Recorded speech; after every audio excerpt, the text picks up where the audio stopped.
Dan saudara, kita masih perbincangkan terkait dengan Pilkada Jakarta ini bersama dengan Direktur Eksekutif Algoritma Mas Aditya Perdana. Mas Adit, yang Anda lihat dari hasil hitung cepat di Pilkada Jakarta ini cukup mengagetkan atau sudah terprediksi? Ya, sebenarnya kalau dilihat dari tren survei beberapa lembaga dari beberapa pekan sebelumnya, itu trennya memang sudah kelihatan. Sudah kelihatan. Trennya itu dalam pengertian bahwa ada kemungkinan kemenangan itu akan diperoleh sama Pram Rano Karno, sementara Ridwan Kamil dan Suswono ini relatif stagnan gitu ya. Itu sudah kebaca sebenarnya. Cuma memang kemudian menjadi mengagetkan adalah, bukan mengagetkan sebenarnya, di bagian dari strategi yang juga mungkin sudah dipersiapkan oleh masing-masing tim adalah terkait dengan bagaimana peralihan suaranya anak abah. Oke. Gitu, yang saya perhatikan gitu ya, bahwa ini yang kemudian dieksploitasi habis-habisan oleh Pram Rano untuk kemudian menunjukkan bahwa mereka berpihak kepada Pram, dan kemudian itu dugaan saya adalah memang mendukung Pram Rano, dan itu yang membuat jadi suaranya meningkat gitu ya. Karena waktu beberapa kali termasuk surveinya Kompas kan tipis ya, meskipun undecided-nya itu juga relatif tinggi ya. Jadi memang ini yang menurut saya cukup bisa kita lihat bahwa faktornya itu sudah bisa diprediksi. Cuma pertanyaannya adalah kata kuncinya ini 1 putaran atau 2 putaran. Nah itu 1 putaran atau 2 putaran. Dan yang ingin saya tanyakan juga ini suara Dharma Kun dari hasil survei kan biasanya 3%, tapi ini cukup tinggi, 10%. Setahu saya terakhir itu sampai bahkan 5 atau 8% gitu 5%. Ya. Jadi memang itu juga cukup mengagetkan. Ini juga menurut saya Dharma Kun itu, ya kalau ditanya mengagetkan, salah satunya Dharma Kun ya. Yeah. Karena artinya kita akan punya analisis kenapa kemudian orang mau mendukung calon independen ini ya. Ini yang ingin saya tanyakan lagi ke Mas Aditya Perdana, dan kita elaborasi nanti 1 putaran atau 2 putaran. Kemudian kok bisa ini suara Dharma Kun ini bisa sampai 10%, faktornya apa saja? Nanti kita akan bahas usai jeda, tetaplah bersama kami di Breaking News Kompas TV.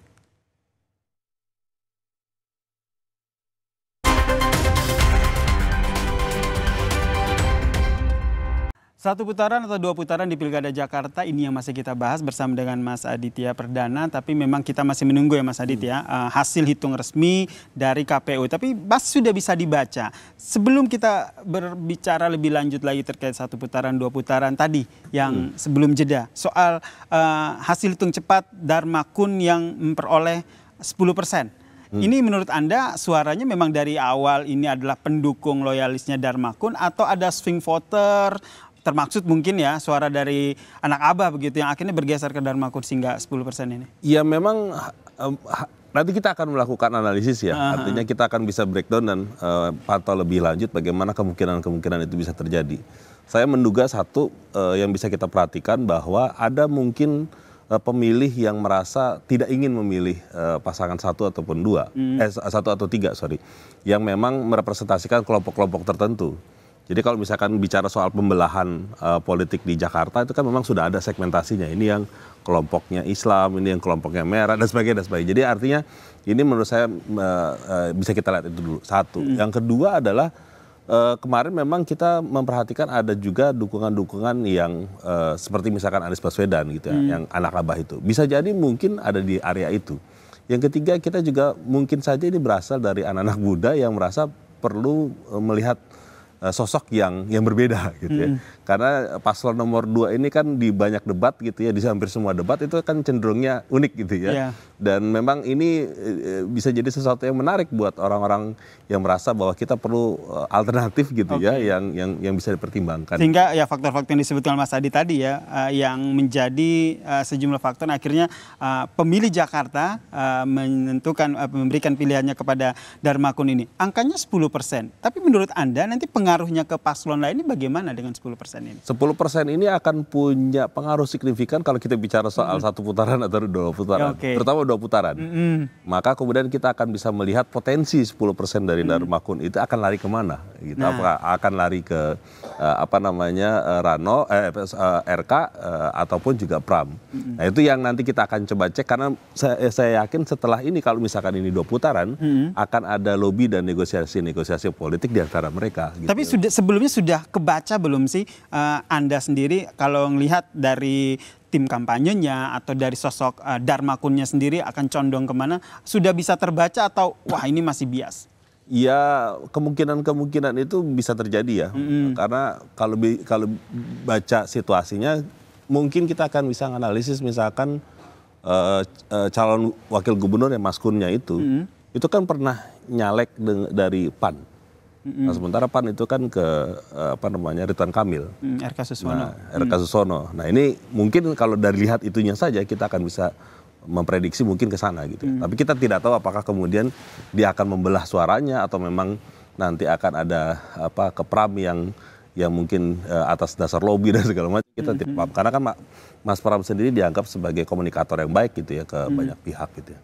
Ke depan 10% ini nanti Anda melihatnya nih dari sosok Darmakunnya sendiri, mereka akan jadi sebagai bargaining position mereka untuk wah saya punya cukup suara nih untuk diperebutkan oleh dua paslon ini. Nanti apa yang menjadi menjadi daya tawar lah dari Darmakun sendiri? Saya pikir nanti mereka akan bicara soal bukan hanya pemilihnya gitu ya, tapi paling tidak mereka punya tawaran program apa yang mau disampaikan kepada dua calon yang kemungkinan akan lewat kalau misalkan putaran kedua gitu ya. Jadi menurut saya itu akan sangat mahal gitu ya. Kalau misalkan ini 2 putaran gitu ya, bagi Darmakun dan juga bagi paslon yang sedang bertanding. Karena mereka akan berpikir bahwa ada orang yang akan mereka ajak bicara dan ajak diskusi untuk kemudian ini kita mau bicara seperti apa. Ini mengingatkan waktu Pilkada Jakarta tahun 2017 gitu ya, pada sebelumnya waktu yang sebelumnya itu kan juga 2 putaran, betul, gitu, 2 putaran.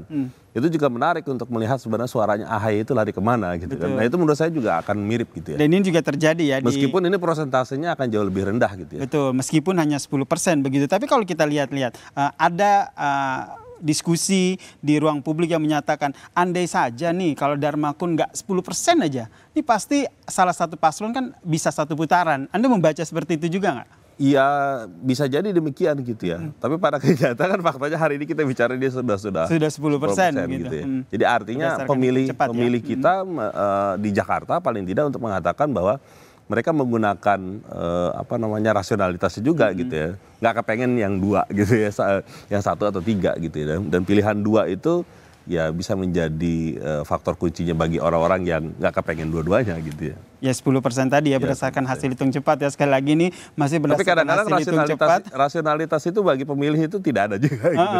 Yang penting ya, pembeda aja gitu kan. Itu juga menarik untuk dilihat Ini yang harus dianalisis lebih dalam lagi ya, sebenarnya faktor-faktor apa saja yang mempengaruhi sehingga akhirnya warga Jakarta menaruhkan pilihan mereka ke Darmakun nih berdasarkan hitung cepat yang 10% ini. Jadi juga Anda menyebutkan bahwa di detik-detik terakhir ada peralihan suara dari anak abah gitu kan, swing voter, karena ada endorsement bisa dikatakan seperti itu dari gubernur sebelumnya yaitu Anies Baswedan. Seberpengaruh itu sehingga akhirnya Pramono Rano unggul dihitung cepat? Logikanya adalah sebelum pemilihan ini dilakukan, Pak Anies itu ketika Pilpres dia menang di Jakarta lebih dari 40%. Yang kedua, sebelum pilkada ini dijalankan atau disahkan, Pak Anies kan sempat juga berniat untuk maju. Nah banyak survei itu mengatakan Pak Anies waktu itu sudah 45%, Mas. Jadi artinya suaranya Pak Anies itu relatif besar. Sehingga ketika misalkan dia nggak jadi nyalon, ada potensi suara ini bisa dimanfaatkan. Nah ketika di tengah perjalanan masa kampanye, 2 paslon ini RK dan juga Pram bertanding, banyak lembaga survei bilang itu ada keterbelahan di 2 ini. Keterbelahan suara anak abah. Karena di dalam suara anak abah itu ada teman-teman PKS dan juga teman-teman kelompok muslim yang sangat kuat dengan Anies Baswedan. Nah ketika ini beralih dukungan itu ke Pram, maka saya menduga bahwa dikonsolidasikan untuk satu suara saja ke Pram gitu ya. Jadi menurut saya masuk akal gitu ya, karena memang ini kelihatan trennya itu perubahan-perubahan itu berdasarkan pertimbangan itu. Dari setelah itu kan mereka kan bentuk posko komando segala macam dan membantu pemenangannya. Meskipun kalau kita lihat dari catatan untuk pilkada Pileg Jakarta, partai yang menang PKS dan PKS tentu mendukung RK Suswono. Itu nggak ada ngaruhnya. Berarti memang sosok Anies ini begitu besar begitu. Ada dua hal ya ketika bicara soal Anies itu, kita harus memperhatikan memang PKS. Itu betul. Tapi pada sisi yang lain kita juga harus melihat bahwa pemilih PKS itu melihat keputusan partainya masuk di dalam pemerintahan Prabowo itu sesuatu yang juga perlu dipertimbangkan. Ya, apakah mereka serak atau tidak, itu satu hal. Sehingga kemudian mereka menjadi gabung di dalam bersama Ridwan Kamil, itu sesuatu atau tidak. Nah, tetapi pada sisi yang lain, pemilihnya Anies yang juga PKS, ya mungkin dia akan punya putusan-putusan yang memang sudah langsung mengambil keputusan ya. Yang mungkin akan bisa jadi berbeda sebagai bentuk dalam tanda kutip protes gitu ya, bahwa kami tidak setuju juga dengan dalam pilihan-pilihan itu.